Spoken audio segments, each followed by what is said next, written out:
The ridiculous wishes. There was once a poor woodcutter who, tired of his hard life, longed for rest the world to come. In his unhappiness, he declared that in all his days heaven had not granted even one of his wishes. One day in the woods, as the woodcutter was complaining of his unhappy lot, Jupiter appeared before him, his thunderbolts in his hands. It would be difficult to picture the terror of the poor man. "I desire nothing," he said, casting himself on the ground. "I will give up my wishes if you, in turn, will give up your thunder. That's fair exchange." "Have no fear," said Jupiter. "I have heard your complaints, and I have come to show you how unfairly you judge me. Now listen, I am king of all the world, and I promise to grant your first 3 wishes, no matter what they may be. See that they make you happy and content.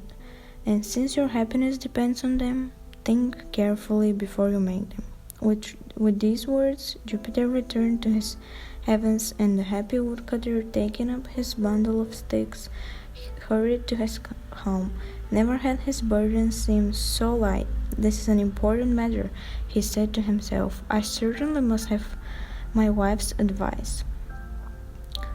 "Hey, Fashion," he shouted as he entered his cottage.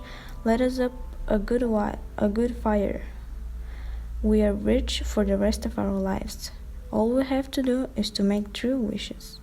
With this, he told his wife what had happened, whereupon she, in her imagination, began to form 1,000 plans.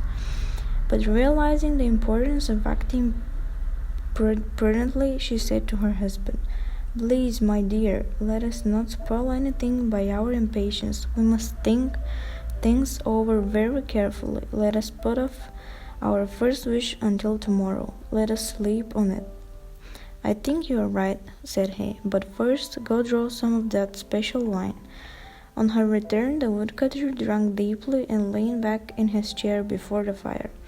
"To match such a fine blaze," he said, "I wish we had a measure of sausage. It would go very well indeed."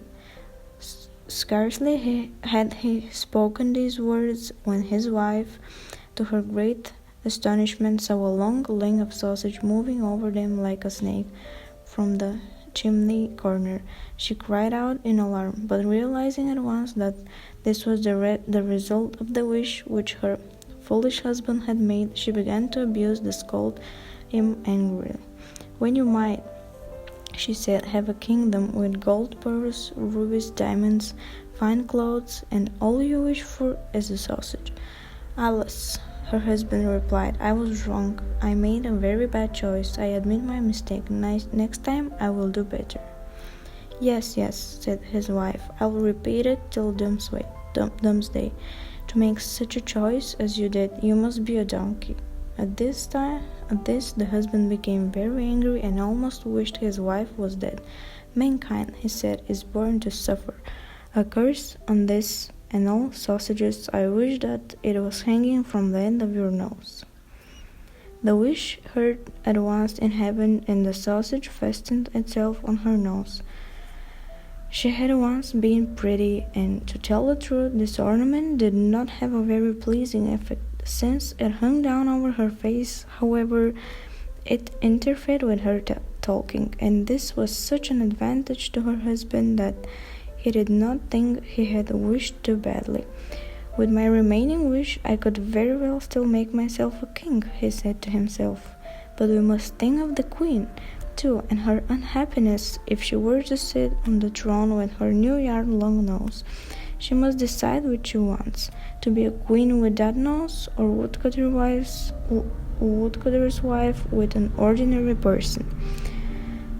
Whereupon his wife agreed that they had no choice. She would never have the riches and diamonds and fine clothes she had dreamed of, but she would be herself again if the last wish would free her from the frightful sausage on her nose. And so the woodcutter did not change his lot. He did not become a king. His purse was not filled with gold. He was only too glad to use his remaining wish in restoring his poor wife to her former state.